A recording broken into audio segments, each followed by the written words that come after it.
இப்போ Korea level எக்கானமியை பொருளாதாரத்தை achieve பண்ணணும், சைனா லெவல் பொருளாதாரத்தை அச்சீவ் பண்ணணும், அமெரிக்கா லெவல் பொருளாதாரத்தை அச்சீவ் பண்ணணும் 2047 அப்படின்னு இலக்கு நிர்ணயித்துட்டு இந்த வருஷம் பட்ஜெட்டில் என்ன போட்டிருக்க, என்ன பண்ணியிருக்கா சொல்லு. நீ ரோடு போடுற, அதானி கொடுத்துட்ற, ஏர்போர்ட் கட்டுற, அதானி கொடுத்துட்ற, 150 ஏர்போர்ட் கட்டியிருக்க, ஒரே ஒரு ஏர்லைன்ஸ் மட்டும் வச்சுருக்க இந்தியாவில். வெக்கமா இல்லை உனக்கு? என்ன அப்போ இந்தியானா குஜராத் தான் இந்தியாவா? அப்போ குஜராத்தி பிரைம் மினிஸ்டர் இருக்கீங்க, குஜராத்தி ஹோம் மினிஸ்டர்னா எல்லாத்தையும் குஜராத்தையும் கொண்டு போவீங்களா நீங்கள்? தமிழ்நாட்டுக்கு நாங்கள் 11 லட்சம் கோடி கொடுத்துட்டோம், இத்தனை லட்சம் கோடி கொடுத்துட்டோம்னு சொல்லி அளந்து விடுறதில்ல. பிரதமர் ரொம்ப கெட்டிக்காரராக இருக்கார். 11 லட்சம் கோடி கொடுத்ததுக்கு ஏதாவது வெள்ளை அறிக்கை இருக்கா? ஒரு பக்கம் எடப்பாடி அவர்கள் வரவேற்கிறாரு. எடப்பாடிக்கு என்னங்க தெரியும்? பாவம், அவருக்கு கமிஷன், கலெக்ஷன், கரப்ஷன் எப்படி மோடிக்கு தெரியாது, அதே மாதிரி எடப்பாடிக்கும் தெரியாது. இன்னைக்கு நியூஸ் டிபேட்டு வேற பக்கம் போயிடுச்சு. இன்னைக்கு விஜயினுடைய 3ஆம் ஆண்டு தொடக்க விழா. அர்த்தம் இருக்கா? நம்ம பொருளாதாரத்தை பற்றி பேசிட்டு இருக்கோம், பட்ஜெட்டை பற்றி பேசிட்டு இருக்கோம். ஒரு பேட்டி கொடுக்குறியா நீ? டிவி பேசி NDTVக்கு பேட்டி கொடுத்தேன். பேட்டி கொடுத்தவொடனே பேட்டி எடுத்திருக்கான். வெக்கமா இல்லையா உனக்கு? இந்த பட்ஜெட்டை பற்றி ஏதாவது பேசுறீங்க? பேச முடியுமா? உனக்கு பேச முடியும்? பேசுறதுக்கு உனக்கு தகுதி இருக்கா? கப்பு முக்கியம் இல்லை, கப்பை மட்டும் வாங்கிட்டு நீ போயிடுவ. ஏன்னா மற்றவெல்லாம்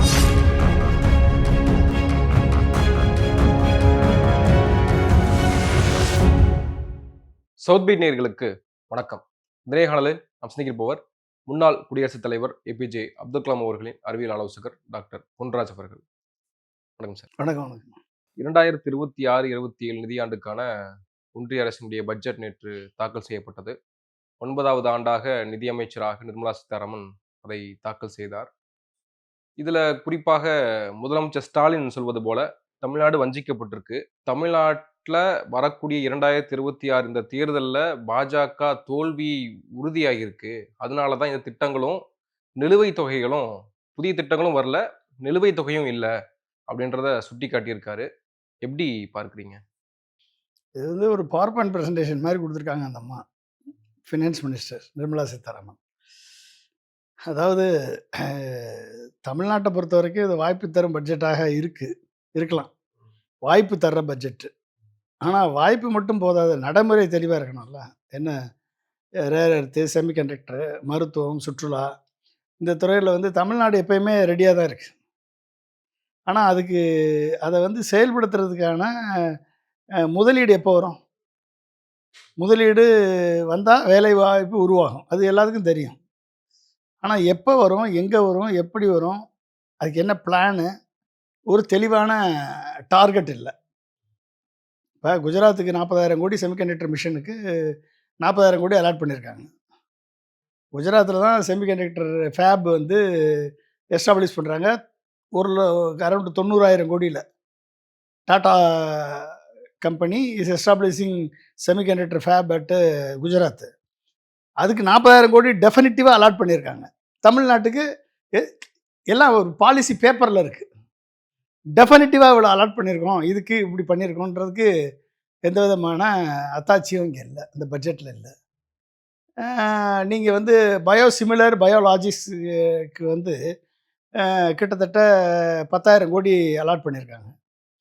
ஏன்னா 2025 2035 மெஜாரிட்டி பிராண்டட் மருந்துகள் அதனுடைய லைசன்ஸ் முடியுது. இந்த 20 இயர்ஸ் பேட்டன்ட் லைசன்ஸ் முடிகிற நேரம். அப்போ அதில் பயோலாஜிக்ஸ் அதாவது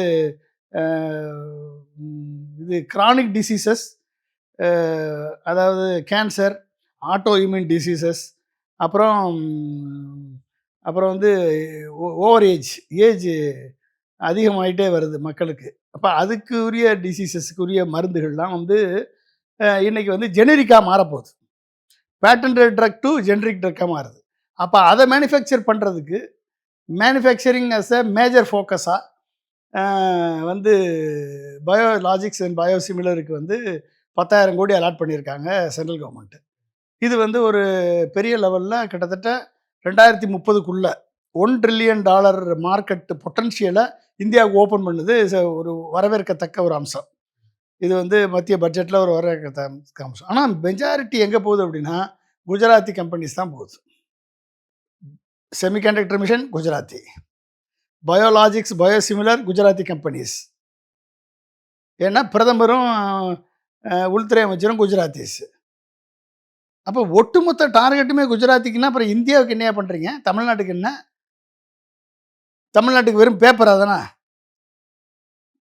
சர்க்கரை அப்படின்னு எழுதிட்டு சர்க்கரை இல்லை. இந்த சர்க்கரையை எழுதிட்டா அந்த சர்க்கரை எடுத்து எப்படி சாப்பிட்றது சொல்லுங்க? நீங்கள் பேப்பரில் சொல்கிறீங்க, பேப்பரில் இது வரப்போகுதுன்னு சொல்கிறீங்க. அதை எப்படி நம்ம வந்து அதை கொண்டு போகிறது? இது தேர்தல் சமயம் 2026 தேர்தல் நெருங்குது. இன்னும் 1 மாதத்துல தேர்தல் அறிவிப்பு வெளியாக இருக்கு.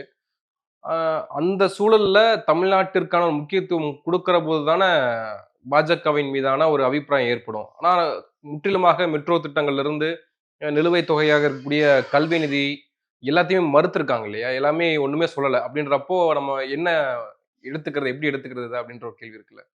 தமிழ்நாட்டுக்கு வந்து தமிழ்நாட்டுக்கு நாங்கள் 11,00,000 கோடி கொடுத்துட்டோம், இத்தனை லட்சம் கோடி கொடுத்துட்டோம்னு சொல்லி அளந்து விடுறதில்ல பிரதமர் வந்து ரொம்ப கெட்டிக்காரராக இருக்காரு.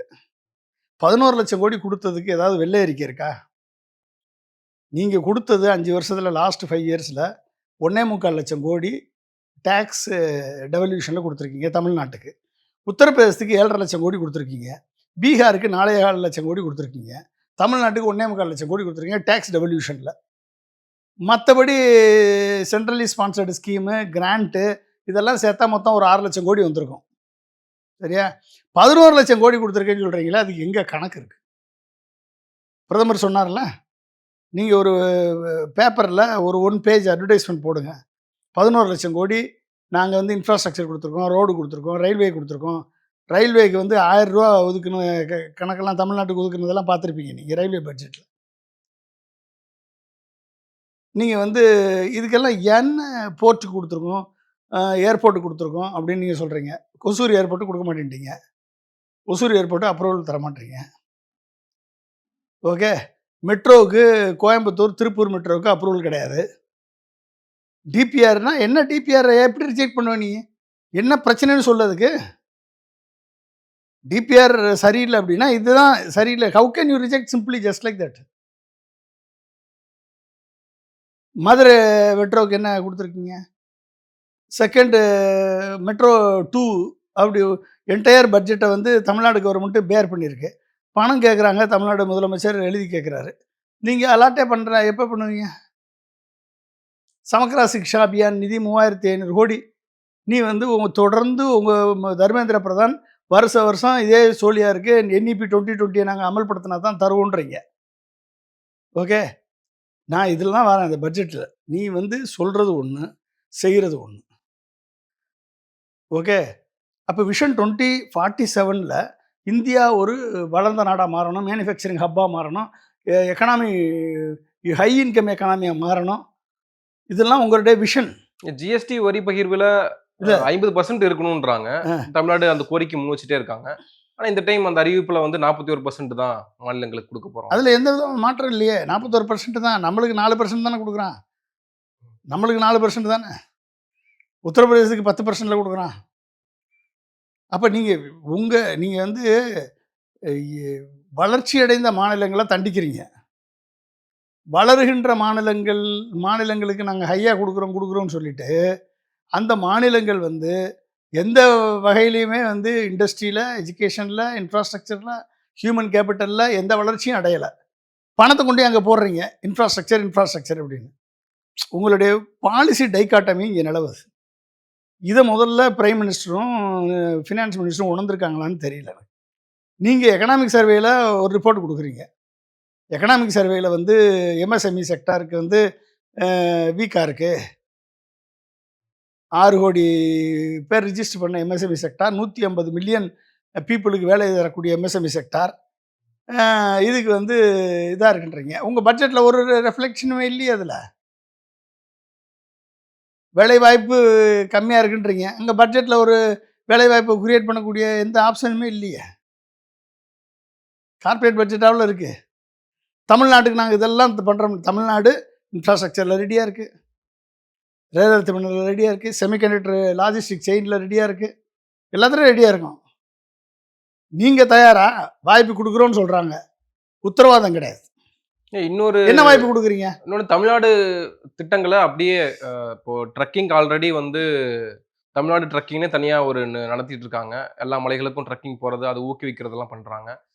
பெண்களுக்கான தனி விடுதிகள் வந்து கவர்மெண்ட்டே கட்டி தராங்க. அதுல இருக்காங்க. இப்போ அந்த திட்டங்கள வந்து மத்திய அரசாங்கம் இப்ப எடுத்து மறுபடியும் நாங்களும் ட்ரக்கிங் ஊக்குவிக்கிறோம். அ பெண்களுக்கான விடுதிகள உருவாக்குறோம் அப்படின்னு சொல்றாங்க. அதையாவது செஞ்சாலும் பரவாயில்லையே! அது அது ஒழுங்கா பண்ணா பரவால்ல. நம்ம திட்டங்கள வந்து காப்பி அடிச்சு பண்றதுல தப்பில்ல. நம்ம தமிழ்நாடு வந்து always frontier in the social and welfare ஸ்கீம்ஸ்ல. அப்ப ட்ரக்கிங் வந்து ஸ்போர்ட்ஸ்ல வந்து நம்ம அட்வான்ஸா போயிட்டுருக்கோம். இத நீங்க பண்றத பத்தி தப்பில்ல. அறிவிப்பு பட்ஜெட்டா இருக்கு மட்டும் தான் இந்த பட்ஜெட் இருக்கே ஒழிய, ஒரு அமலாக்கம் பண்ணக்கூடிய பட்ஜெட்டா இல்ல. அமலாக்கம் கேள்விக்குறி. எக்ஸிகியூஷன் வந்து கேள்விக்குறியா இருக்கு. அப்ப இந்த பட்ஜெட் நீங்க எப்படி வந்து நீங்க வந்து புற்றுநோய் மருந்துகளுக்கான வரி விலக்கு, சில விஷயங்களுக்கான வரி விலக்கு குடுத்துருக்குறோம். செமிகண்டக்டர்ஸ்க்கு சில மூலப்பொருட்கள் தயாரிக்கிறதுக்கெல்லாம் வந்து நாங்க வரி விலக்கு குடுத்துருக்குறோம்னு சொல்றாங்கல்ல. அதாவதுங்க semiconductor, rare earth mineral, health care, அப்புறம் டூரிசம் இது எல்லாமே வந்து ஃபியூச்சர் விஷன்னு சொல்றாங்க. Future vision. ஆனா தமிழ்நாட்டுல இன்னைக்கு இருக்கக்கூடிய வேலை இழப்பு, வேலைவாய்ப்பு இழப்பு, எம்எஸ்எம்இ கடன், கடன் சுமை, விலைவாசி இதற்கெல்லாம் வந்து இந்த பட்ஜெட்ல ஒரு கான்கிரீட் ஆன்ஸரே இல்ல. எம்எஸ்எம்இ கடன் வந்து இன்னைக்கு வந்து நாங்க 28,00,000 கோடி குடுத்துருக்கோம் அப்டின்னாங்க கடன். கடன் யார் குடுத்தீங்க? பட் இது எவ்வளோ இருக்கு? பொருளாதார வளர்ச்சி எவ்வளோ இருக்கு? கடன் எவ்வளோ குடுக்குறீங்க? கடன் குடுத்துட்டு நீங்க சர்ஃபாசி ஆக்ட்ல 3 மாசத்துல கடன் கட்ட முடியலைன்னா, உடனடியா நீங்க வந்து சர்ஃபாசி ஆக்ட்ல கம்பெனிய மூட வச்சுடுறீங்க. 3 மாசம் தான். 3 மாசத்துக்குள்ள 3 மாசத்துல கிட்டத்தட்ட 25 நாள் வந்து லீவ்ல போயிருது. சாட்டர்டே, சண்டே லீவ்லாம் போட்டு 25 நாள் போயிருது. மிச்சம் இருக்க 60 நாள் தானே இருக்கு அவனுக்கு. 65 நாள் தான் இருக்கு. அந்த 65 நாளுக்குள்ள நீங்க வந்து லோன் அடைக்கணும். நீங்க வந்து பேமெண்ட் தரமாட்டீங்க. கவர்மெண்ட் டிபார்ட்மெண்ட்ல வந்து நீங்க வந்து ஒரு கான்ட்ராக்ட் எடுக்குறாங்க அப்படின்னா, அந்த கான்ட்ராக்ட்ட முடிச்சு எம்புக் எழுதி, எம்புக்கு போய் அப்ரூவல் போய் திரும்பி சைக்கிள் வந்து, அப்புறம் நீங்க ட்ரெஷரியிலேருந்து அ செக் கிளியர் பண்ணி, அந்த செக்க டெபாசிட் பண்றதுக்கே 3 மாசம் ஆயிரும். 6 மாசம் ஆகும். அப்போ உன்னுடைய சிஸ்டம் ப்ராசஸ் வந்து 6 மாசத்துக்கு இழுக்குது. ஆனா, நீ கடன் கட்டுறத வந்து 3 மாசத்துக்குள்ள கட்டலைன்னா கம்பெனிய மூட வைக்கிற. அப்ப 150 மில்லியன் பீப்பிளுக்கு வேலை தரக்கூடிய சிறு, குறு தொழில் நிறுவனங்களுக்கு நீங்க என்ன பண்றீங்க? 10,000 கோடி நான் வந்து குடுக்குறேன்றீங்க. 10,000 கோடி எந்த மூலைக்கு பத்தும்? சொல்லுங்க. எந்த மூலைக்கு பத்தும்? 6 கோடி பேர் இருக்கான் ரிஜிஸ்டர் பண்ணியிருக்கான் எம்எஸ்எம்இ செக்டார்ல. 150 மில்லியன் பீப்பிளுக்கு வேலை குடுத்துட்டு இருக்கான். பிரையாரிட்டி செக்டார்ல நீ குடுக்குற நீ. இன்ஃபார்மல் செக்டாரே நம்ம இந்தியாவுல 40லிருந்து 50% இருக்கு. Informal sector. இதே சைனாவுலயும், சவுத் கொரியா எடுத்துக்கிட்டீங்கன்னா லெஸ் தென் 10% தான்.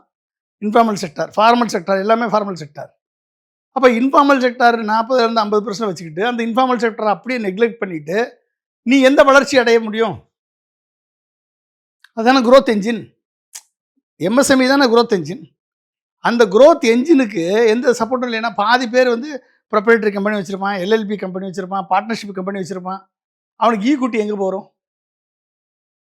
இப்ப லோன் குடுக்குறீங்க. நீங்க வந்து European union trade agreement sign பண்றீங்கல்ல. 500% டாரிஃப் விதிச்சிருக்காரு ட்ரம்ப். இந்த 500% டாரிஃப் வந்து எங்கெல்லாம் அஃபெக்ட் பண்ணுது? கோயம்புத்தூர் இண்டஸ்ட்ரி அஃபெக்ட் பண்ணுது. டெக்ஸ்டைலு, ஃபவுண்டரி எல்லாத்தையும் அஃபெக்ட் பண்ணுது. திருப்பூர் அப்பேரல் இண்டஸ்ட்ரியை அஃபெக்ட் பண்ணுது. பாதி கம்பெனி மூடிட்டான். Okay. Vellore Vellore leather industry affect பண்ணுது. திண்டுக்கல் லெதர் இண்டஸ்ட்ரி அஃபெக்ட் பண்ணுது. சிவகாசி பட்டாசு தொழிற்சாலை, சிவகாசியினுடைய பிரிண்டிங் இண்டஸ்ட்ரி அஃபெக்ட் பண்ணுது. Automobile industry Chennai cluster affect பண்ணுது. எல்லாத்தையும் எல்லா செக்டார்லயும் இது அஃபெக்ட் பண்ணுது. இதுக்கு என்ன ரிலீஃப் குடுத்துருக்க இந்த பட்ஜெட்ல? ஒரு ரிலீஃப் இல்லையே. ஜியோ பாலிடிக்ஸ் வந்து மோசமாக இருக்கு. பொருளாதாரத்துல பின்தங்கிய நெறைய நாடுகள் இருக்கு. இப்ப அப்படிப்பட்ட சூழல்ல இந்தியா வந்து நாங்க அத பற்றாக்குறைய வந்து கையில வச்சிருக்கோம். பற்றாக்குறைய வந்து பெரிதளவுக்கு பாதிக்காத வகையில வச்சிருக்கோம் அப்படின்னு சொல்றாங்கல்ல. என்ன பற்றாக்குறை இதில பாதிக்காம வச்சிருக்காங்க? நீங்க உங்களுடைய கேபிட்டல் எக்ஸ்பெண்டிச்சர் என்ன போட்டிருக்கீங்க? 12,00,000 கோடி கேபிட்டல் எக்ஸ்பெண்டிச்சர் இன்ஃப்யூஸ் பண்ண போகிறீங்க. இதில் செமிகண்டக்டரில், பயோலாஜிக்ஸில், ரேர் எர்த் மினரல்ஸில், இதுல எல்லாம் வந்து நீங்கள் பண்ண போகிறீங்கன்னு சொல்லி கொண்டாந்துருக்கீங்க. 12,00,000 கோடி ரோடு, போர்ட்டு, இதெல்லாமே இன்ஃப்ராஸ்ட்ரக்சர் பேஸ்டாக இன்ஃப்ராஸ்ட்ரக்சர் டெவலப்மெண்ட்டுக்கு கேபிட்டல் எக்ஸ்பெண்டிச்சர் 12,00,000 கோடி போடுறீங்க. கடன் வாங்குற அளவு எவ்வளோ பண்ணுறீங்க? 11,70,000 கோடி கடன் வாங்க போகிறீங்க இந்த வருஷத்துக்கு. 11,70,000 கோடி கடன் வாங்கி 12,00,000 கோடி நீங்கள் கேபிட்டல் எக்ஸ்பெண்டிச்சருக்கு இன்வெஸ்ட் பண்ணுறீங்க. ஹியூமன் கேபிட்டலை உருவாக்குறதுக்கு, ப்ரொடக்டிவிட்டி என்ஹான்ஸ் பண்ணுறதுக்கு நீங்கள் என்ன வச்சுருக்கீங்க? உங்கள்கிட்ட எந்த டெஃபினிட்டிவ் பிளான் இல்லையே. சொல்லுங்கள், ஏதாவது இருக்கா? ரேர் எர்த்து காரிடார்னு சொல்கிறாங்க. எந்த மாவட்டத்தில் எத்தனை பேருக்கு வேலை வாய்ப்பு கொடுக்க போகுது இந்த ரேர் எர்த் காரிடார்? எவ்வளவு முதலீடு வரப்போகுது? இப்போ திட்டத்தை அனௌன்ஸ் பண்ணியிருக்காங்க. ஆமாம், என்ன பிளான் வேணும்ல? ரேர் எர்த்து மைனிங் இருக்குது. என்ன இருக்குது? ரேர் எர்த் மைனிங் இருக்குது. மைனிங்க்கு அடுத்து செப்பரேஷன் செக்ரிகேஷன் இருக்குது. செப்பரேஷன் செக்ரிகேஷனுக்கு அடுத்து ப்ராசஸிங் இருக்குது. ரேர் எர்த் மினரல் ப்ராசஸ், கனிம வளங்கள் எடுக்கணும்னு போனால் அங்கே ஒரு பிரச்சனை வரும். ஆமாம், அது ஒரு பிரச்சனை வரும். ப்ராசஸிங் இருக்குது. அப்புறம் வந்து வேல்யூ அடிஷன் இருக்குது. அதுக்கப்புறம் வந்து நீங்கள் வந்து எக்ஸ்போர்ட்டுக்கு பொட்டன்ஷியல், டொமஸ்டிக் ரெக்குயர்மெண்ட்டை மீட் பண்ணணும். அப்போ ரேர் எர்த் மினரலுக்கு இன்றைக்கி கிரீன்லேண்டையே தூக்குறான் அமெரிக்கா. ரேர் எர்த் மினரல் வந்து அதிகமாக இருக்குது, 1 பில்லியன் ரிசோர்ஸ் வந்து அங்கே இருக்குது அப்படின்னு சொல்லிட்டு கிரீன்லேண்டவே அபகரிக்க பார்க்குது அமெரிக்கா. நீங்கள் ரேர் எர்த்துக்கு பாலிசி மட்டும் கொடுத்துட்டு ப்ராசஸிங் என்ன பண்ண போகிறீங்க? இப்போ ரேர் எர்த்தில் வந்து கனடாவில் எனக்கு தெரிஞ்ச கலாம் சாருடைய சயின்டிஸ்ட் ஃப்ரெண்டு ஒருத்தர் இருக்கார், டாக்டர் லக்ஷ்மணன் சொல்லிட்டு, விஐ லக்ஷ்மணன். அவர் ப்ராசஸ் ரிசர்ச் ஆர்ஓடெக்னு வச்சுருக்காரு. அந்த கம்பெனியுடைய மெயின் அப்ஜெக்டிவே என்னென்னா, ரேர் எர்த் வந்து செக்ரிகேட் பண்ணி, செப்பரேட் பண்ணி, ப்ராசஸ் பண்ணி, வேல்யூடேஷன் பண்ணி, அந்த மினரலை எடுத்து ஹை வேல்யூ அப்ளிகேஷனுக்கு மேக்னெட்டிக், எலக்ட்ரிக்கல் வெஹிக்கிள், ஏரோஸ்பேஸு, இதுக்கு எல்லாத்துக்கும் வந்து அவங்க வந்து சப்ளை பண்ணுறாங்க. இந்த மாதிரியான ஒரு R&D பேஸ்டாக என்ன பண்ண போகிறீங்க? அதுக்கு என்ன பிளான் ஒன்று இருக்கணுமா இல்லையா? பட்ஜெட்டில் எங்கே இருக்குது? நீ R&Dக்கு என்ன ஒதுக்கியிருக்கீங்க? 0.6%. சைனா எவ்வளோ தெரியுமா? R&Dக்கு 3%. கொரியா எவ்வளோ தெரியுமா? 5%. நான் R&Dக்கு 3% ஒதுக்கணும்னு கலாம் சார் காலத்துலேருந்து கேட்டுட்ருக்காங்க.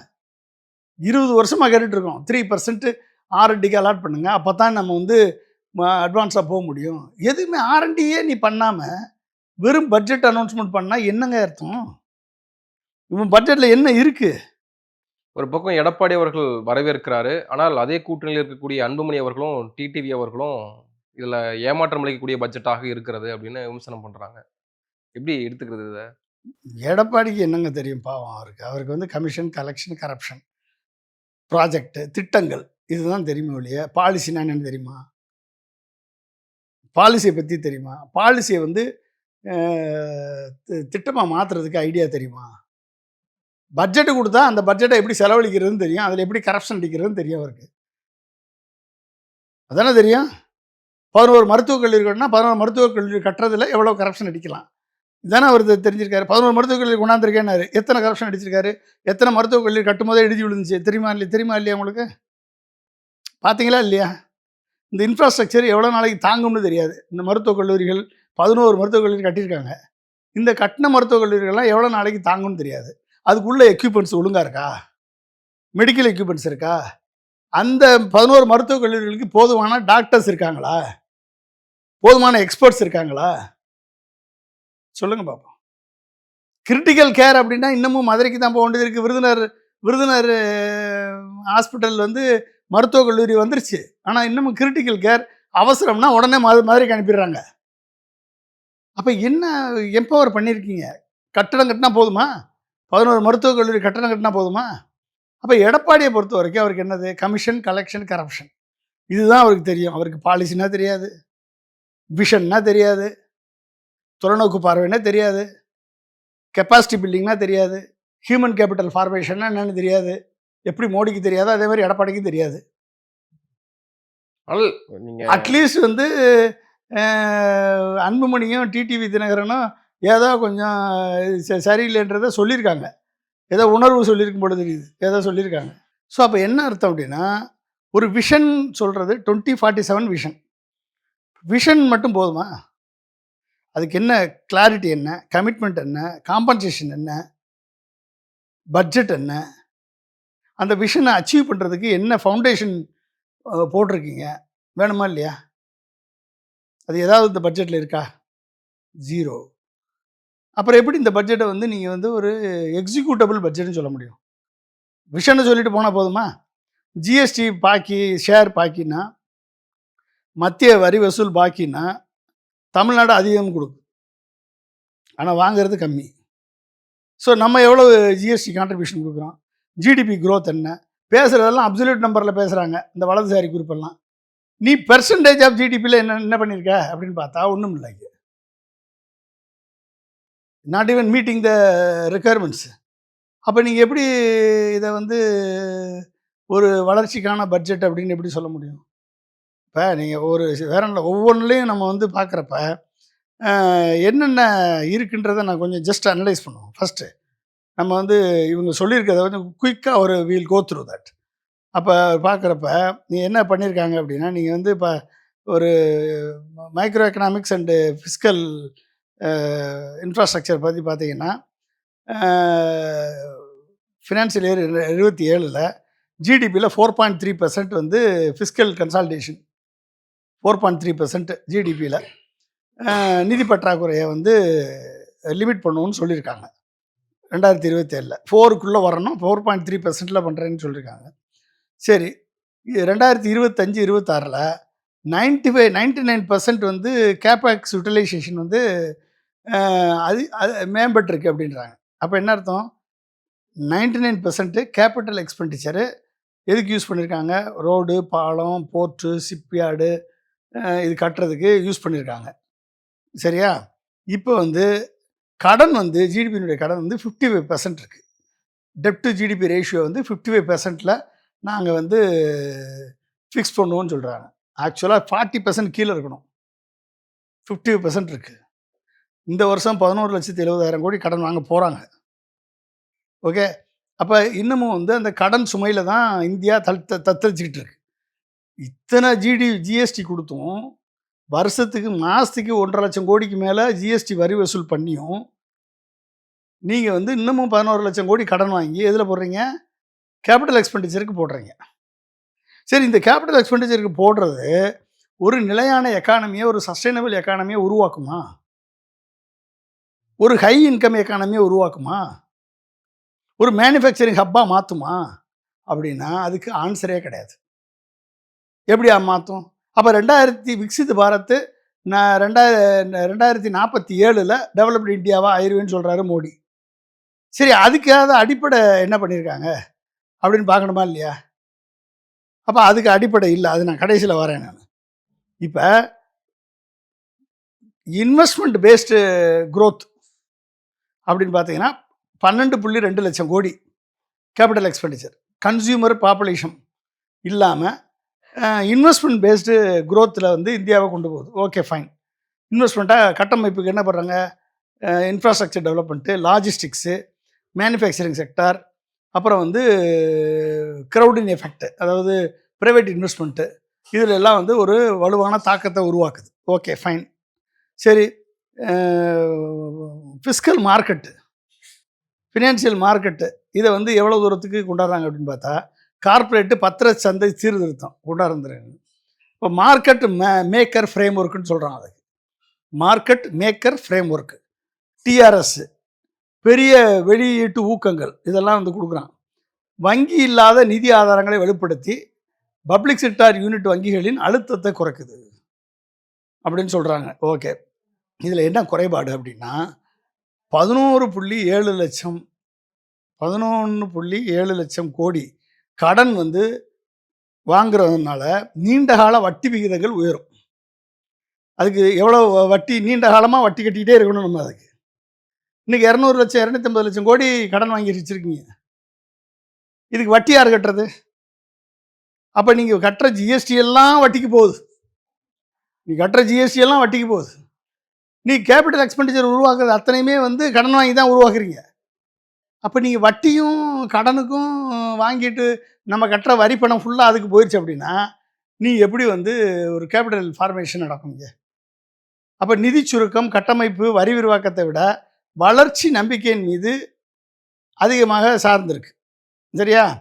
பெரிய நிதிக்கு ஸ்டேட் ஃபிஸ்கல் டிசிப்ளின் இருந்தும் மாநில நிதி ஒழுங்கு குறித்து விவாதம் இல்லை இங்கே. மாநில நிதி ஸ்டேட் லெவல் ஃபிஸ்கல் டிசிப்ளின் என்ன பண்ணணும் அப்படின்றத பற்றி ஒரு டிஸ்கஷன் இல்லை. சரி, மேனுஃபேக்சரிங், இண்டஸ்ட்ரியல் பாலிசி, அப்புறம் வந்து சப்ளை செயின் மேனேஜ்மெண்ட், இந்த இதில் என்னென்ன நன்மைகள் இருக்குது இந்த பட்ஜெட்டில் அப்படின்னு பார்த்தீங்கன்னா, இதில் வந்து policy Atma Nirbhar Bharat, PLI scheme, இது வந்து சப்ளை செயின் மேனேஜ்மெண்ட்டு, இதெல்லாம் வந்து ஒரு ஸ்டாண்டர்டு பாலிசி இருக்குது. இது வெறும் அசம்பிளி கிடையாது. இந்தியா வந்து ஒரு ஐபியை உருவாக்கி டிசைன் அண்ட் ஆர்என்டியில் கவனம் செலுத்துதுன்னு சொல்கிறாங்க அவங்க. அதுக்கு எங்கே கிரெடிபிள் எவிடன்ஸ் இருக்குது? இந்தியா ஐபி பேஸ்டாக போகுது. இது வந்து அசம்பிளி இல்லை. மேக் இன் இந்தியா என்னது? அசம்பிளி இன் இந்தியா இல்லாமல் மேக் இன் இந்தியாவில் என்ன இஸ் அ மேட் இன் இந்தியாவாது? எல்லாமே buying the product, buying the materials assemble in India. ஆனால் நீங்கள் சொல்கிறது என்னது? இது அசம்பிளி இல்லை, we are focusing on IP design, intellectual property, we are focusing on patenting, we are focusing on design, we are focusing on R&D அப்படின்னு நீங்கள் சொல்கிறீங்க. சரி, R&Dக்கு எவ்வளோ ஃபண்டிங் ஒதுக்கியிருக்கீங்கன்னா 0.6%, 3% எப்போ ஒதுக்க போகிறீங்க? கிடையாது. அப்போ நீங்கள் வேறு என்னது ஹையர் எஃபிஷியன்சி உள்ள துறைகள் என்னது? பயோ ஃபார்மா சக்தி, உயிரியல் மருந்து துறை, நான் சொன்னேன்ல பயாலஜிக்ஸ் அண்டு 10,000 கோடி ஒதுக்கியிருக்காங்க. ஸோ இது வந்து ஒரு அந்த பயோலாஜிக்ஸும் பயோசிமிலருக்கும் நம்ம வந்து கிட்டத்தட்ட ஒரு $30 பில்லியன் ஒரு டார்கெட் பண்ணுறதுக்கு ஒரு என்ன மார்க்கெட் வந்து வெரி ஹை. குளோபல் மார்க்கெட் வந்து அரௌண்ட் $500 பில்லியன் இருக்குது. இது 1 ட்ரில்லியன் வரைக்கும் இதோட மார்க்கெட் பொட்டன்ஷியல் இருக்குது. இந்த 10,000 கோடி ரியலைஸ் ஆகிறதுக்கு 7 வருஷம் ஆகும். எவ்வளோ ஆகும்? 7 வருஷம் ஆகும். மோனோக்ளோனல் ஆன்டிபாடிஸு, ரீகாம்பனன்ட் டிஎன்ஏஸு, இதெல்லாம் பண்ணி லேப் செட்டப் பண்ணி கிளினிக்கல் லெபார்ட்டரி செட்டப் பண்ணி அதை வந்து பயோசிமிலர் ப்ரொடக்ஷன் கொண்டு வந்து இந்த குளோபல் ரிக்குயர்மெண்ட்டை மீட் பண்ணுறதுக்கு 7 வருஷம் ஆகும். இந்த 10,000 கோடி நீங்கள் 5 வருஷத்தில் அந்த 10,000 கோடியை போடுறீங்கன்னு சொல்கிறீங்க. ஓகே, அப்போ இந்த வருஷத்துக்கு எவ்வளோ கமிட்மெண்ட்டு? அந்த கமிட்மெண்ட்டு ஃபுல்லாக யூட்டிலைஸ் ஆகுமா ஆகாதா? எந்த பிளானும் கிடையாது. சரி, செமிகண்டக்டர் மிஷன் 2.0 40,000 கோடி, எலக்ட்ரானிக்ஸு, இவி, டிஃபென்ஸு, அப்புறம் ஆர்டிஃபிஷியல் இன்டெலிஜென்ஸ், இதுக்கு வந்து கிட்டத்தட்ட 40,000 கோடி போடுறாங்க. இது அத்தனையும் குஜராத்துக்கு போகுது. ஓகே, ரேர் எர்த் மினரல்ஸு, அப்போ என்னது?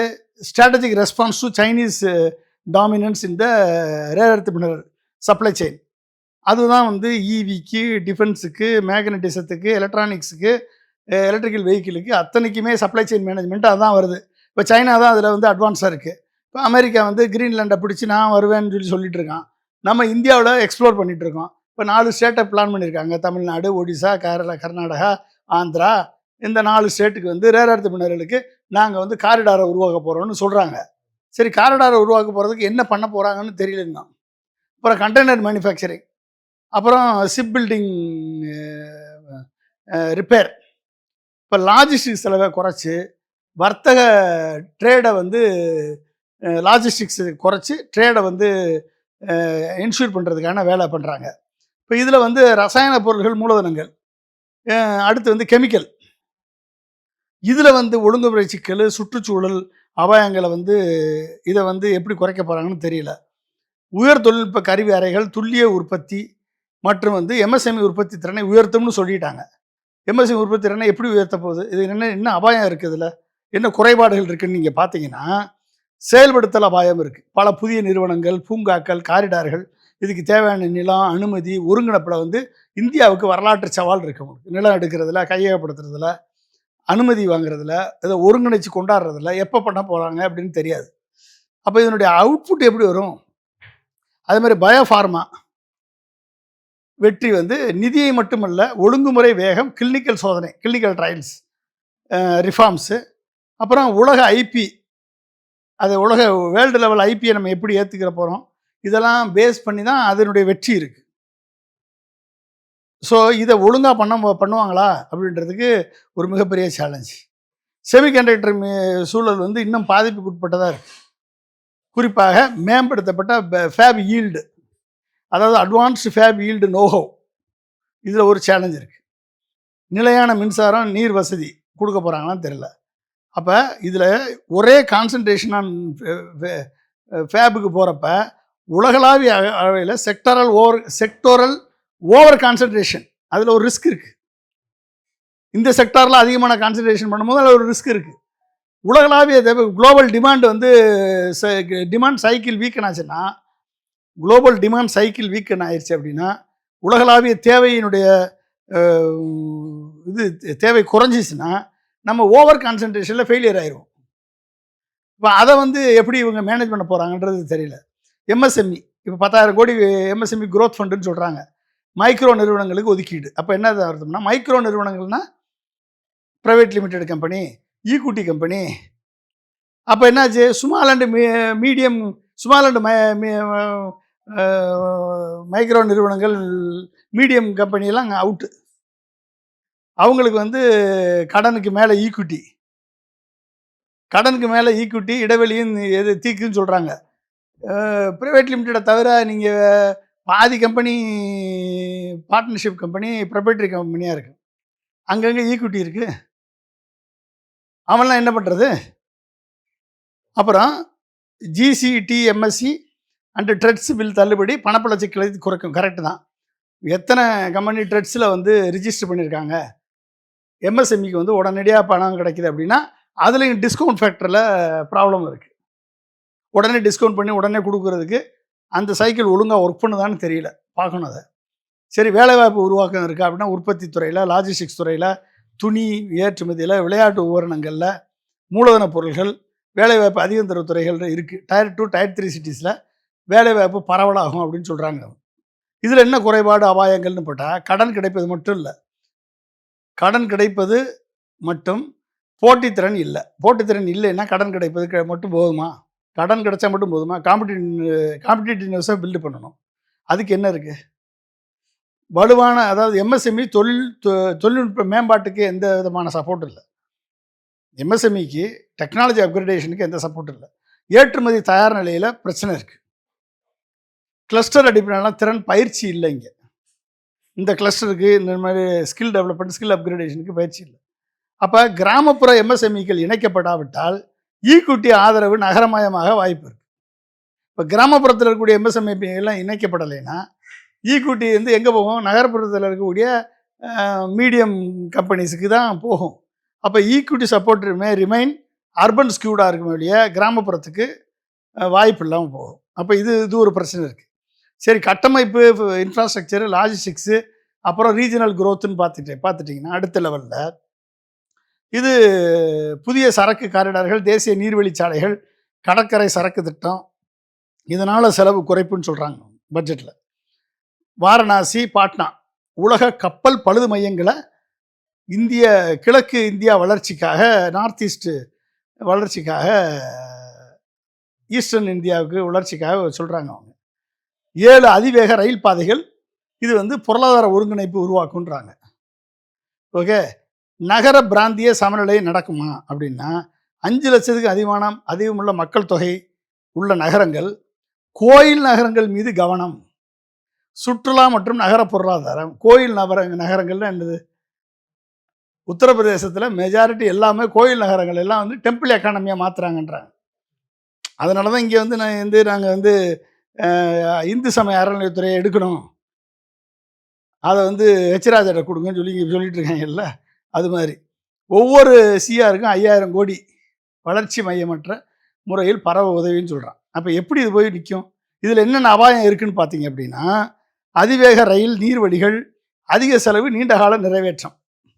அதிக செலவு பிடிக்கும், நீண்ட காலமாகும், அது செயல்படுத்துறதுக்கு நீண்ட காலமாகும். அதனுடைய பலன் எப்போ வரும்னு நம்மளுக்கு தெரியாது. இந்த பட்ஜெட்டில் இருக்கா அப்படின்னா இல்லை. அப்போ என்னது? தொலைநோக்கு பார்வை தானே இது. தொலைநோக்கு பார்வை வேணான்னு சொல்லலை. ஆனால் அதுக்குரிய அடிப்படை பண்ணுறோமா? இல்லை, நீங்கள் ஒவ்வொரு திட்டமாக விளக்கி இதனால என்ன பிரச்சனை, இதனால என்ன பயன் இருக்குன்னு சொல்கிறீங்க. ஆனால் இன்னைக்கு நியூஸ் டிபேட்டே வந்து வேற பக்கம் போயிடுச்சு. இன்னைக்கு விஜயினுடைய 3ஆம் ஆண்டு தொடக்க விழா தாவேக்காவுடைய 3ஆம் ஆண்டு தொடக்க விழான்னு அப்படி அதாவது பொருளாதார ரீதியாக டிஸ்கஸ் பண்ண வேண்டிய இடத்துல இன்னைக்கு அடுத்த கட்ட நகர்வுக்கு தானே போறாங்க. ஏங்க 3ஆம் ஆண்டு 3 வருஷம் ஒன்றும் பண்ணல, 2 வருஷம் ஒன்றும் பண்ணல. விஜய் வந்து 3 வருஷம் கட்சி ஆரம்பித்து தொடக்க விழாவில் ஏதாவது பேசிட்டு ஏதாவது எழுதி கொடுக்குற வசனத்தை பேசிட்டு போகிறதுக்கெல்லாம் ஒரு இம்பார்ட்டன்ஸ் கொடுக்கணுமா? அதெல்லாம் தூக்கி போடுங்க நீங்கள். அதெல்லாம் ஒரு இம்பார்ட்டன்ஸாங்க? என்ன பேசுகிறாப்புல, என்ன எவனா எழுதி கொடுத்துருப்பான் மற்ற மண்டபத்தில் எழுதி கொடுத்தது வந்து இங்கே வந்து ஒப்பிச்சிட்டு இருப்பான். அவன் இதை போய் ஒரு இது விஷயமா நம்ம வந்து பேசுகிறதுக்கு ஒரு ஒரு அர்த்தம் இருக்கா? நம்ம பொருளாதாரத்தை பற்றி பேசிகிட்டு இருக்கோம், பட்ஜெட்டை பற்றி பேசிகிட்டு இருக்கோம், எதிர்கால தொலைநோக்கு பார்வை பற்றி பேசிகிட்டு இருக்கோம். இதில் விஜய் வந்து கட்சி ஆரம்பித்தான்னா 3ஆவது வருஷம் நடந்தான்னா நடக்காட்டன்னா எதுக்காவது பேசியிருக்காப்புலையா? மத்திய அரசு எதிர்த்து தன் படத்துக்கு, ஜனநாயகன் படத்துக்கு வந்த தாக்கத்தை எதிர்த்து கூட பேச தெரியல. ஒரு பேட்டி கொடுக்குறியா நீ டிவி சேனலுக்கு? NDTVக்கு பேட்டி கொடுத்தேன்ற. பேட்டி கொடுத்தவொடனே பேட்டி எடுத்திருக்கான். வெக்கமா இல்லையா உனக்கு? நீ எல்லாம் ஒரு ஆக்டரா? ஒரு பேட்டி கொடுக்கறதுக்கு உனக்கு வக்கு இல்லை. நீ எப்படிப்பா நீ வந்து தம்பி நீ வந்து அரசியலில் இருப்ப? உன்னை பற்றி பேசுறதுக்கு என்ன இருக்குது? நீ வந்து மோனலாக் மாதிரி, மோடி மாதிரி வந்து மான் கி பாத் மாதிரி பேசிட்டு போகிறதா கேட்குறதுக்கு, டிபேட் பண்ணுறதுக்கு வேறு வேலை இல்லை எங்களுக்கு. இது ஒரு வேலையா? இது ஒரு டிபேட்? அது சொல்லுங்க பாப்போம். இல்லை, ஸ்டாலின் உதயநிதி ஸ்டாலினுமே வந்து ஸ்பீச் தானே கொடுக்குறாங்க. அவங்களும் வந்து ஒரு டிபேட்காக ஸ்பீச்னா அவன் செயல்படுத்திட்டு இருக்கான்ல. செயல்படுத்திட்டு இருக்காங்களா இல்லையா? அவங்க ஸ்பீச் கொடுத்துட்டா போகிறாங்க, வெறும் ஸ்பீச் கொடுத்துட்டா போகிறாங்க? செயல்பாட்டுக்கு கொண்டாந்துருக்காங்கல்ல, திட்டங்களை கொண்டாந்துருக்காங்கல்ல, 50 வருஷம் உழைச்சிருக்காங்கல்ல, 50 வருஷம் அவுட்புட் கொடுத்துருக்காங்கல்ல, தமிழ்நாட்டை உயர்த்திருக்காங்களா இல்லையா? உயர்த்தினவங்க பேசுகிறதுக்கும் நான் வந்து ஒன்றுமே அரசியல் அறிவே இல்லாமல், பொருளாதார அறிவு இல்லாமல், தொலைநோக்கு பார்வை இல்லாமல், மண்டபத்தில் எவனோ எழுதி கொடுக்குறத வச்சு பேசிக்கிட்டு பேட்டி கொடுத்தவனை பேட்டி எடுத்துக்கிட்டு வெக்கமா இல்லையா? 3ஆவது ஆண்டு விழா கொண்டாடுறேன்னு. என்ன 3ஆவது ஆண்டு விழா கொண்டாடுற? 2 வருஷம் என்னத்தை கிழிச்சிட்ட நீ? என்ன பண்ணியிருக்க? மக்களுக்காக என்ன பண்ணியிருக்க? மக்களோட எங்கே நின்றுருக்க? மக்கள் பிரச்சனைகளுக்காக என்ன குரல் கொடுத்துருக்க? திருப்பரங்குன்றம் பிரச்சனைக்கு என்ன குரல் கொடுத்த? கவின் கொல்லப்பட்டதுக்கு என்ன குரல் கொடுத்த? விக்சித் பாரத் 6 அபியான்னு சொல்லி ஒட்டுமொத்த யூனிவர்சிட்டியை தூக்கிட்டான், அதுக்கு என்ன குரல் கொடுத்துருக்க? சொல்லுங்க. இந்த பட்ஜெட்டை பற்றி ஏதாவது பேசியிருக்கியா? பேச முடியுமா உனக்கு? பேசுறதுக்கு உனக்கு தகுதி இருக்கா? சென்ட்ரல் கவர்மெண்ட் பட்ஜெட் போட்டிருக்கான், பட்ஜெட்டை பற்றி பேசுறதுக்கு தகுதி இருக்கா? சொல்லு. ஏதாவது சொல்ல முடியுமா உன்னால? ரேர் எர்த் மினரல்னா என்னன்னு தெரியுமா உனக்கு? செமிகண்டக்டர் மிஷன்னா என்னன்னு தெரியுமா? பயோலாஜிக்ஸ், பயோசிமிலருக்கு நீ அர்த்தம் சொல்லிடு. செக்யூரிட்டிஸ் டிரான்சாக்ஷன் டாக்ஸ்னு ஒன்று போட்டிருக்கான், அதனால என்ன விளைவுகள், ஃபியூச்சர் அண்ட் ஆப்ஷன்ஸுக்கு என்ன நடக்கும்னு சொல்லிடு நீ. ஃபியூச்சர் அண்ட் ஆப்ஷன்ஸ் வந்து ட்ரேடிங்கில் ப்ராப்ளம் வருது. ரீட்டைல் இன்வெஸ்டருக்கும் இன்ஸ்டியூஷனல் இன்வெஸ்டருக்கும் இன்னைக்கு இதுக்கு செக்யூரிட்டி சென்செக்ஸு நிஃப்டி எல்லாமே 1500 பாயிண்ட் குறைஞ்சி போச்சு பட்ஜெட் போட்ட உடனே. இதனால தாக்கம், பொருளாதார தாக்கம் என்ன வரப்போகுது சொல்ல முடியும்னால? ஏன் இந்த STT டாக்ஸை கொண்டு வந்தாங்க? ஏன்னா அமெரிக்கா அதானி மேலே வந்து கேஸ் ஃபைல் பண்ணிருச்சு. 45 நாளைக்குள்ளே ரெஸ்பாண்ட் பண்ணலைன்னா ஆமாம் அதானியுடைய ஸ்டாக் எல்லாம் கீழே விழுக போகுது. அப்போ அதுக்குள்ளே வந்து நீ வந்து ஃபியூச்சர் அண்ட் ஆப்ஷன்ஸில் போட்டு அதானி ஸ்டாக் அடிச்சிடக்கூடாதுன்றக்காக இவன் வந்து டாக்ஸ் அதிகமாக்குறான். உனக்கு அதனுடைய இம்ப்ளிகேஷன் என்னன்னு தெரியுமா? விஜய்க்கு தெரியுமா உனக்கு? சரி, MSME செக்டாருக்கு 10,000 கோடி ஒதுக்கியிருக்கேன்னு சொல்கிறான். MSME செக்டாரில் எவ்வளவு பிரச்சனை இருக்குது ஏதாவது உனக்கு தெரியுமா? சொல்லுங்க. எல்லாரும் மூணாவது வருஷம் நீ கட்சி நடத்தி என்னது? எதுக்கு வர்ற நீ? அரசியல் தானே வர்ற. அரசியலுக்கு வந்து இதெல்லாம் தெரியுமா இல்லையா? அரசியலுக்கு வர்றவனுக்கு இது கூட தெரியலன்னா நீ என்ன அரசியல் பேசுற? வசனம் பேசுறதுக்கா? கப்பு முக்கியம் பிகிலு, கப்பை மட்டும் வாங்கிட்டு நீ போயிடுவ. ஏன்னா மற்றவன்லாம் அவன் பின்னால வந்து நொண்டி அடிச்சு தெரியணுமா? என்ன கப்பு முக்கியம் பிகிலு? என்னங்க ஏதாவது பதில் சொல்ல முடியுமா உன்னால? சொல்லுங்க. MSME செக்டாரில் சர்ஃபாசி ஆக்டை வந்து 3 மாதத்தை வந்து 6 மாதமாக உயர்த்தணும்னு சொல்லி கேள்வி இருக்குது. நீ பதில் சொல்ல முடியுமா? கோயம்புத்தூர்காரன் திருப்பூர்காரங்களுக்கும் இருக்கக்கூடிய பிரச்சனைகளை வந்து பேசுறதுக்கு பயப்பட்டுட்டு 10,000 கோடி ஒதுக்கிட்டாங்கன்னு சொல்லி அந்த இண்டஸ்ட்ரியெல்லாம் வந்து ஏதோ காண கிடைக்காத தங்கம் கிடைச்ச மாதிரி புலகாங்கிதம் அடைகிறாங்க சில பேர். உனக்கு ஆப்பு வச்சிருக்கான்னு தெரிய வேணாமா? உனக்கு ஜவுளி துறைக்கு 10,000 கோடி ஒதுக்கியிருக்காங்க. உனக்கு ஆப்பு வச்சிருக்கான்னு தெரிய வேணாமா? அது எந்த மூளைக்கு 10,000 கோடி? யாருக்கு போகுது அந்த 10,000 கோடி? சொல்லுங்க. முத்ரா லோன் இவ்வளோ எவ்வளோ கொடுத்துருக்க? ஆவரேஜ் எவ்வளோ கொடுத்துருக்க முத்ரா லோன்? எவ்வளோ ரிட்டர்ன் ஆயிருக்கு? அதனால எக்கனாமிக் இம்பேக்ட் என்ன சொல்ல முடியுமா விஜயால? எதுவுமே உனக்கு தெரியாது. நீ 3வது ஆண்டு விழா கொண்டாடுவ. நீ வந்து மண்டபத்தில் எழுதி கொடுப்பேன் ஜானார கேசாமி, அதை வந்து இங்கே வந்து பேசிகிட்டு இருப்ப. அதை கேட்கறதுக்கும் அதை டிஸ்கஸ் பண்ணுறதுக்கும் வேறு வேலை இல்லை நம்மளுக்கு. வாங்க சார், ஏதாவது உருப்படியாக பேசுவோம். பட்ஜெட் வந்து 2047 வந்து சீஃப் மினிஸ்டர் பிரைம் மினிஸ்டர் வந்து விக்சித் பாரத் 2047 இலக்குக்கு இந்த பட்ஜெட் வந்து லாங் டேர்ம் குரோத்துக்காக நாங்கள் இந்த பட்ஜெட் போட்டிருக்கோம். இது வந்து ஷார்ட் டேர்ம் கெயின் கிடையாது அப்படின்னு. சரி, ஷார்ட் டேர்ம் கெயினுக்கு இல்லைப்பா, லாங் டேர்ம் குரோத்து கொடுத்துருக்கப்பா. இன்றைக்கி என்னையே கொடுக்க போகிற இந்த வருஷத்துக்கு எங்களுக்கு ஏதாவது இன்கம் டேக்ஸ் ரிலீஃப் இருக்கா? ஒன்றும் கிடையாது. ஜிஎஸ்டி ரிலீஃப் இருக்கா? ஒன்றும் கிடையாது. ஜிஎஸ்டி ரிஃபார்ம் இருக்கா? ஒன்றும் கிடையாது. ஓகே, வேற என்ன நீ ரிலீஃப் நீ கொடுக்க போற சொல்லு அப்படின்னு பார்த்தா எதுவுமே கிடையாது. அப்படின்னா மக்களுக்கு என்ன காகிதத்தில் எழுதின பட்ஜெட்டாது? ஒன்றிய அரசையும் மாநில அரசையும் கம்பேர் பண்ணும்போது நீங்க முன்னாடியே சுட்டி காட்டினது போல கடன் வாங்குறாங்க. அப்போ அங்கிருந்து கடன் வாங்குறதுக்கான மூலதனம் எங்கிருந்து வருது அப்படின்ற கேள்வி எழுப்புறீங்க. அதே மாதிரி தான் தமிழ்நாட்டுக்கும் தமிழ்நாட்டினுடைய கடன் சதவீதமும் அதிகரிச்சிருக்கு. ஏன்னா இவங்க சொல்றாங்க இல்ல நாங்க கடன் வாங்குறதுக்கான மூலதனம் எங்க இருக்கு அப்படின்னு இவங்க சொல்றாங்க. அப்புறம் ரெண்டும் ஒண்ணு தானே? நீங்க கடன் வாங்குறதுக்கு மூலதனம் எங்க போகுதுன்னு அர்த்தம் வேணும். தமிழ்நாட்டினுடைய கடன் மூலதனம் மேனுஃபேக்சரிங் செக்டாருக்கு போகுது. இந்தியாவுடைய கடனுடைய மூலதனம் கேபிட்டல் எக்ஸ்பெண்டிச்சருக்கு போகுது. அப்போ என்ன அர்த்தம்? கேபிட்டல் எக்ஸ்பெண்டிச்சர்னா என்னது? ரோடு, ரயில், போர்ட்டு, இது எல்லாத்தையும் தூக்கி கடைசியில் அதானிக்கு போயிடுது. அப்போ யாருக்கு போகுது? நீ ரோடு போடுற, அதானி கொடுத்துட்ற. ஏர்போர்ட் கட்டுற, அதானி கொடுத்துட்ற. 150 ஏர்போர்ட் கட்டியிருக்க. ஒரே ஒரு ஏர்லைன்ஸ் மட்டும் வச்சுருக்க இந்தியாவில். வெக்கமா இல்லை உனக்கு? 2 நாளில் உன்னை காலில் விழுக வச்சானா இல்லையா இண்டிகோ? கவர்மெண்ட் ஆஃப் இந்தியாவை காலில் விழுக வச்சானா இல்லையா? 2 நாளில் நிறுத்தி. அப்போ மோனோபலைஸ் பண்ணுற நீ. 150 ஏர்போர்ட் கட்டி என்ன பிரயோஜனம்? யாரு கட்டிருக்க ஏர்போர்ட்டு? எத்தனை ஏர்லைன்ஸை உருவாக்கியிருக்க நீ? இருந்த டாடா ஏர் இந்தியாவை நீ டாட்டாவுக்கு வித்துட்டு போயிட்ட நீ. இன்னைக்கு அந்த டாடா கம்பெனி இன்னைக்கு வரைக்கும் இந்தியா முழுக்க ஏர்லைன்ஸை ஈக்குவலன் டு இண்டிகோ கொண்டாட முடியலையே. அப்போ நீ யாருக்காக இந்த கேபிட்டல் எக்ஸ்பெண்டிச்சர் உருவாக்குற? யார் தலையில் நீ திணிக்கிற? இந்த கடன் வாங்கி 11,70,000 கோடி கடன் வாங்குற, 12 லட்சம் கோடிக்கு நீ கேபிட்டல் எக்ஸ்பெண்டிச்சர் உருவாக்குறேன்னு நீ சொல்கிற. நீ 2047க்கு உரிய விஷனுக்குரிய இந்தியாவை எங்கே கொண்டு போறியா? நீ என்ன விஷன்? 2047 விஷனுக்கு இந்தியாவை கொண்டு போறியா? தமிழ்நாடு வந்து 11 லட்சம் கோடி இன்வெஸ்ட்மெண்ட்டை கொண்டாடுறது. 80% டேர்ன் ஓவர் கொண்டாந்துருக்காரு. கடந்த 5 வருஷத்தில் 11.19% டபுள் டிஜிட் குரோத்தை கொண்டாந்துருக்காரு. நீ இந்தியாவுடைய குரோத் எவ்வளவு? 6 to 7%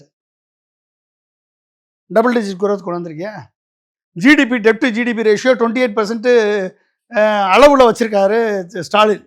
நீ எங்கே வச்சுருக்க? 55% வச்சுருக்க. 40% கீழே இருக்கணும் central government dept to GDP ratio. எப்படி இருக்கு? அப்போ நீ என்ன மேனேஜ் பண்ணுற? என்ன பொருளாதாரத்தில் நீ பண்ணுற? அப்போ நீ பண்ணுறது அத்தனையுமே குஜராத்தி கம்பெனிஸுக்கு.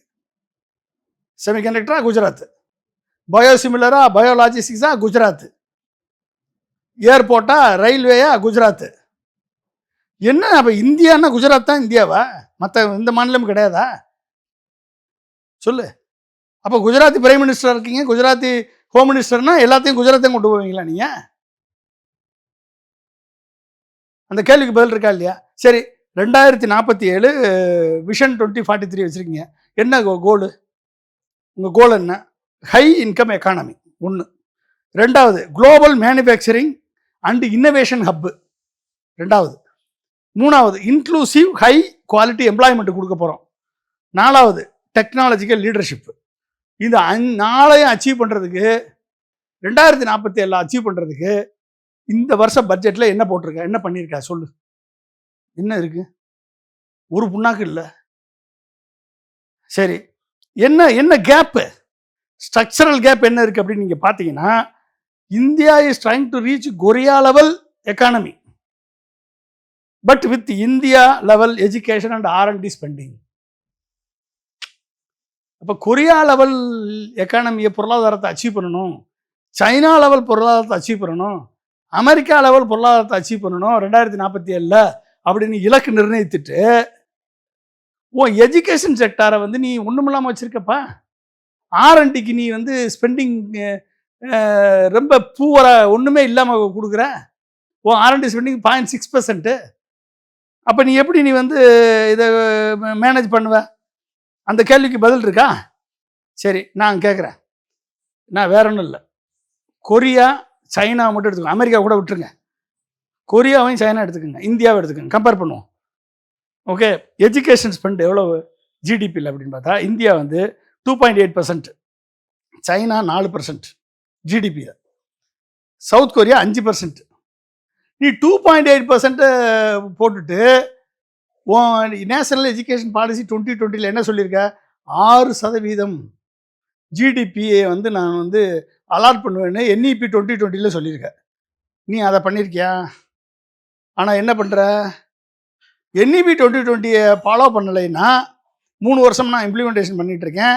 தர்மேந்திர பிரதான் சொல்கிறாரு, எந்த மாநிலங்கள் NEP 2020 ஃபாலோ பண்ணலையோ அந்த மாநிலத்துக்கு நாங்கள் நிதி தர மாட்டோம், சமக்கர சிக்ஷா அபியான் நிதி தர மாட்டோம்னு. போன வருஷம் 2500 கோடியை பிடிச்சி வச்சா, இந்த வருஷம் 3500 கோடியை பிடிச்சி வச்சிருக்க. நீ ஒழுங்காக ஜிடிபியில் அலாட் பண்ணியிருக்க 6%, 2.8% அலாட் பண்ணியிருக்க.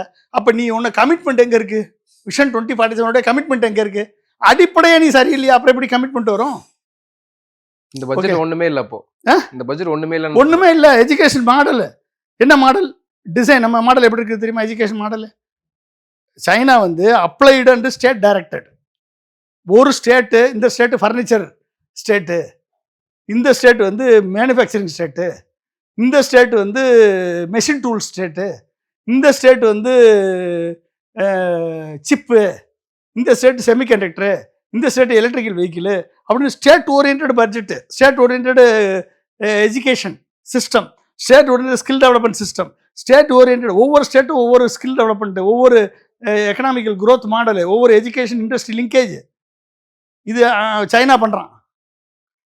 Applied research. கொரியா என்ன பண்ணுறான்? டோட்டலி ரிசர்ச் இன்டென்சிவாக பண்ணுறான். நீ என்ன பண்ணுற தெரியுமா? Education model, India education model degree ஹெவியாக இருக்கும், எக்ஸாம் ஓரியன்ட். ஒரு புண்ணாக்கு இங்கே இருக்காது, ஸ்கில்லே இருக்காது. நீ என்ன எஜுகேஷன் சிஸ்டம் கொண்டாந்துருக்க NEP 2020 சொல்லு? எப்படி நீ விசிட் பாரத் 2047 அச்சீவ் பண்ணுவ? அப்போ உன்னுடைய நோக்கத்துக்கும் உன்னுடைய செயல்பாட்டுக்கும் மிகப்பெரிய கேப் இருக்க. எப்படி நீ அச்சீவ் பண்ணுவ? இந்த கேள்விக்கு பதில் இருக்கா இந்த பட்ஜெட்டில்? சைனாவும் கொரியா ஏன் வந்து பெட்டரா பொசிஷன் ஆகியிருக்கான், இதை நீங்கள் பார்க்கணுமா இல்லையா? 2047 சைனா மாதிரியோ கொரியா மாதிரி ஆகணும்னா அவன் எப்படி எதில் பெட்டராக பொசிஷன் பண்ணியிருக்கான்னு உனக்கு தெரியணுமா இல்லையா? அதுக்கு தகுந்த மாதிரி இப்போ பட்ஜெட் இருக்கணுமா இல்லையா? 2047 நீ இங்கே ஃபவுண்டேஷன் என்ன பண்ணியிருக்கின்றதா இப்போ கொஸ்டின், இப்போ கேள்வி.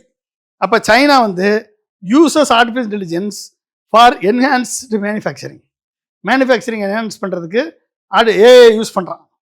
அப்கிரேட் ப்ரொடக்டிவிட்டியை அப்கிரேட் பண்ணுறதுக்கு ஏஐ யூஸ் பண்ணுறான். உற்பத்தி திறன் மேம்பாட்டுக்கு ஏஐ யூஸ் பண்ணுறான். அடுத்தது workers move within the production சிஸ்டத்துக்குள்ளே மூவ் பண்ணுறான் ஒர்க்கர்ஸ். கொரியா என்ன பண்ணுறான்? AI complements R&D, research and development, design, high and engineering. Worker moves up in the value chain. China workers வந்து வித்தின் த சிஸ்டத்துக்குள்ளே work பண்ணுறான். இது அப் இன் த வேல்யூ செயினில் move பண்ணுறான் ஒர்க்கர்ஸை. ஒவ்வொரு கிராஜுவேட்டாக மேலே போயிட்டுருக்கான் கொரியா. நீ எங்கே போயிருக்க? ஏஐ டெஸ்ட்ராய் ஜாப்ஸ் ஒன்லி வேர் ஸ்கில்ஸ் ஆர் சேலர். ஸ்கில்லு எங்கெல்லாம் லோவாக இருக்கோ அந்த வேலைகளை எல்லாம் ஏஐ கில் பண்ணிடும். லாஸ்ட் இயரில் 2024-25 மட்டும் 5 லட்சம் பேர் வேலை வாய்ப்பை இழந்திருக்கிறார்கள். வெறும் ஏஐயில் மட்டும் இல்லை, காஸ்ட் கட்டிங்கில், கிக் ஒர்க்கர்ஸில், ரீஸ்ட்ரக்சரிங்கில், ரிஃபார்மில் 5 லட்சம் பேர் வேலை இழந்திருக்கான். எங்கே போவாங்கலாம்? உலகம் முழுக்க. இதில் இந்தியாவில் எத்தனைன்னு பார்க்கணும். அப்போ இதெல்லாம் பார்த்தா விஷன் 2043 என்ன பண்ணணும்? இந்தியா என்ன பண்ணணும்? என்ன பண்ணியிருக்கணும் மோடியும் நிர்மலா சீதாராமனும்? இதான கேள்வி. இந்த பட்ஜெட்டில் என்ன பண்ணியிருக்கணும்? ஸ்ட்ராட்டஜிக் பில்லர் 5 பில்லர் இருக்குது. இந்த 5 பில்லரை இவங்க ஃபோக்கஸ் பண்ணியிருக்காங்களா பட்ஜெட்லன்னா? கிடையாது. என்ன pillar? Education reform plus funding jump. 2வது மாசிவ் அப்ரெண்டிஸ்ஷிப் எக்ஸ்பேன்ஷன். 3வது manufacturing depth before AI scallop. 4வது R&D லிங்க்டு யூனிவர்சிட்டி வரணும். R&D லிங்க்டு யூனிவர்சிட்டி வரணும். 5வது AI as a productivity tool, not labor substitute. AI வந்து ப்ரொடக்டிவிட்டி டூலாக இருக்கணும், லேபர் சப்ஸ்டிடியூட்டாக இல்லை இருக்கக்கூடாது. இப்போ இந்த 5 பில்லரை பேஸ் பண்ணி நீ வந்து பட்ஜெட்டை போட்டிருக்கியா, எஜுகேஷன் பண்ணியிருக்கியா, R&D கொண்டாந்துருக்கியா, இண்டஸ்ட்ரியை லிங்க் பண்ணியிருக்கியா, ஸ்கில் அப்கிரேட் பண்ணுறதுக்கு வாய்ப்பு கொடுத்துருக்கியா? ஒன்றுமே இல்லையா உன் பட்ஜெட்டில்? அப்போ அந்த கேள்வி கேட்க முன்னாடி அப்போ என்ன அர்த்தம் அப்படின்னா, India challenge is not the future work, future of the work.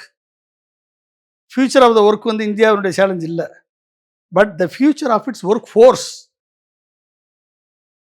Future of its work ஃபோர்ஸினுடைய தான் சேலஞ்சு, இந்தியாவுக்கு சேலஞ்சு. ஒர்க் ஃபோர்ஸை தகுதிப்படுத்தியிருக்கோமா, எம்ப்ளாயபிளாக இருக்கா, ஸ்கில் எனேபிள்டாக இருக்கா, நாலேஜ் எனேபிள்டாக இருக்கா, ஏஐ ரெடியாக இருக்கா, அதுதான் சேலஞ்சை ஒழிய இதை சரி பண்ணியிருக்கோமா அப்படின்னா, சைனாவும் சவுத் கொரியாவும் எஜுகேஷனில் ரிசர்ச் அண்ட் டெவலப்மெண்ட்டை இண்டஸ்ட்ரி டிரான்ஸ்ஃபர்மேஷனோட லிங்க் பண்ணிட்டான் சைனாவும் கொரியாவும்.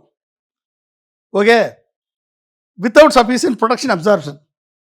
அப்போ என்னது, இந்தியா வந்து என்ன பண்ணியிருக்கு, சைனா வந்து எஜுகேஷன், R&D, இனோவேஷன், அப்புறம் இண்டஸ்ட்ரி 3ஐயும் லிங்க் பண்ணிட்டான். ஆனால் இந்தியா வந்து என்ன பண்ணியிருக்கு அப்படின்னா, நம்ம வந்து டிகிரியை கொடுக்குறோம், ஸ்கில்லை அப்கிரேட் பண்ணுறதில்ல, இண்டஸ்ட்ரியல் அப்சார்ப்ஷன் இல்லை. அப்போ எப்படி இது வந்து ஏஐ வந்து அப்சார்ப்ஷன் ஆகும்? ஏஐ ஆக்சலேட்டிங் ஆட்டோமேஷன் பண்ணுது.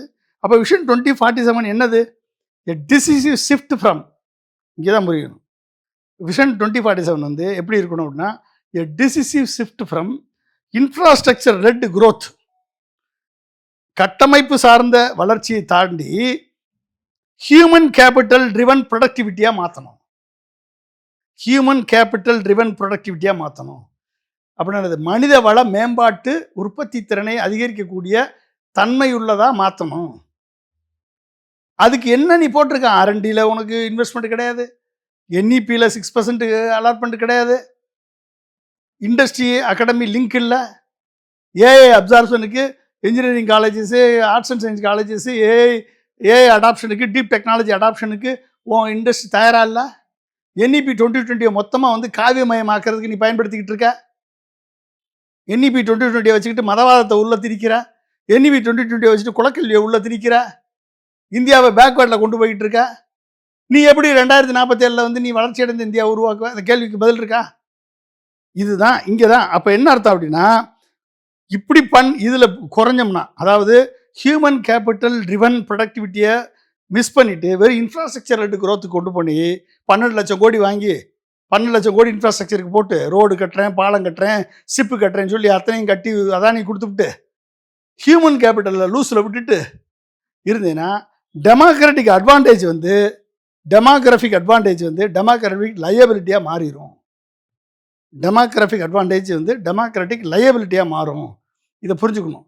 இப்படி நீங்கள் புரிஞ்சுக்கும் போது ஒன்று நல்லா தெரியணும், எத்தனை ஸ்டேட் வந்து நம்ம வந்து அதிகமாக ரெடினஸ் இருக்குன்னு பார்த்தீங்கன்னா, தமிழ்நாடு சைனாவுக்கு ஈக்குவலண்ட்டான மேனுஃபேக்சரிங் ரெடினஸ் தமிழ்நாடு தான் இருக்குது. கர்நாடகா வந்து கொரியாவுக்கு ஈக்குவலண்ட்டான இன்னோவேஷன் ரெடினஸில் இருக்குது. மற்ற எல்லா ஸ்டேட்டும் வந்து இப்போ தான் பிக்கப் பண்ணிகிட்டு இருக்கு. இப்போ சதர்ன் ஸ்டேட்ஸ் எல்லாம் வந்து ஆர்டிஃபிஷியல் இன்டெலிஜென்ஸில், எஜுகேஷனில், என்டர்பிரினர்ஷிப்பில், இண்டஸ்ட்ரியல் லிங்கேஜஸில் ஹையாக போயிட்டுருக்கு. ஹியூமன் கேபிட்டல் ட்ரிவன் ப்ரொடக்டிவிட்டியை இம்ப்ரூவ் பண்ணுறதுக்கு பொசிஷன் பண்ணிகிட்ருக்கு. வேறஸ் நார்த் ஈஸ்டர்ன் ஸ்டேட்ஸ் எல்லாமே வந்து லேபர் இன்டென்சிவாக, எஜுகேஷன் இல்லாமல், ஸ்கில் இல்லாமல், ஒரு வீக் இன்ஃப்ராஸ்ட்ரக்சரோட அவங்க வந்து ஃபாலோ பண்ணிகிட்ருக்காங்க. இந்த நேரத்தில் ஒன் சைஸ் ஃபிட் ஆல் அப்படின்னு சொல்கிறது ஒர்க் அவுட் ஆகாது என்பதை மோடி புரிஞ்சுக்கணும். ஒன் சைஸ் ஃபிட் ஆல்னா என்ன அர்த்தம்? ஒரே எஜுகேஷன் பாலிசி இந்தியா முழுமைக்கும் செல்லுபடி ஆகாது. ஒட்டுமொத்தமாக இந்தியாவை கொண்டு கீழே கவித்திரும். புரிஞ்சுக்கிட்டீங்களா? அப்போ என்ன பண்ணணும், செக்டார் ஸ்பெசிஃபிக்காக ஒவ்வொரு மாநிலமும் எந்த நிலையிலிருந்து அடுத்த நிலைக்கு வரணும்னா ஸ்டெப் பை ஸ்டெப்பாக தான் வளரணும். அந்த நிலைக்கு ஒவ்வொரு மாநிலமும் தனி எஜுகேஷன் பாலிசி வேணும், தனி எக்கனாமிக் பாலிசி வேணும், தனி இன்சென்டிவ் வேணும். அந்தந்த மாநிலங்களும் வளர்ந்த நாடுகளுக்கு இணையான நாடாக மாறுவதற்கான ஒரு இன்னோவேஷன் ஈகோ சிஸ்டத்தை கிரியேட் பண்ணி கொடுத்தா தான் விக்சித் பாரத் 2047 இந்தியா வந்து வளர்ந்த நாடாக மாறும். இல்லைன்னா அல்வா சாப்பிட வேண்டியதான் உட்காந்துக்கிட்டு. நன்றி சார், நன்றி. பாடம் எடுத்திருக்கீங்க. பொருளாதாரத்த பத்தி. உங்க நேரத்துக்கு மிக்க நன்றி. Thank you, thank you.